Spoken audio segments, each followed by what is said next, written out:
আল্লাহু আকবার, আল্লাহু আকবার, আল্লাহ। ভাই একটু দেখেন না আমার গাড়িটার মধ্যে কি ঝামেলা হয়েছে। ভাই আপনি গাড়িটা এখানে রেখে যান, আমি নামাজ পড়তে যেতেছি তো, নামাজ পড়ে এসে দেখে দিই মনে। ভাই আপনি নামাজ একটু পরে যান, আমার গাড়িটা একটু ঠিক করে দেন, আমার আবার একটু কাজ আছে, আপনার লাগলে 5,000 টাকা 10,000 টাকা দিব। দুঃখিত ভাই, আমার কাছে কাজের আগে নামাজ, তাই আমাকে যেতে হবে, আমি যাই ভাই। হে শয়তানের বাচ্চা, আমি মুমিনদের দিকে তোমার পথে আনতে পারলাম না। হ্যাঁ জান, বলো। কি সত্যি? আচ্ছা আমি আসতেছি। না, গার্লফ্রেন্ডের কাছে গেলে গুনাহ হবে, আমি নামাজে যাই। বন্ধু নতুন গাড়ি কিনছি তো, তোর হলে লং ড্রাইভে যাবো, অনেক ইচ্ছা আমার, চল। গাড়ি কিনছিস তো ভালো কথা বন্ধু।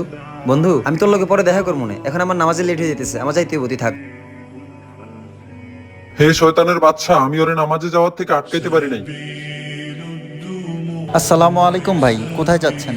ওয়ালাইকুম আসসালাম ভাই। ভাই আজান দিছে তো, মসজিদে যেতেছি। চলেন ভাই, আমি আপনাকে আগায় দিয়ে আসি। ঠিক আছে ভাই। ভাই, আল্লাহ তাআলা যাকে পছন্দ করেন তাকেই শুধু আল্লাহর ঘরে রাখেন, জি ভাই। আর যাকে পছন্দ করেন না তাকে এই দুনিয়ার কাজেই ব্যস্ত রাখেন।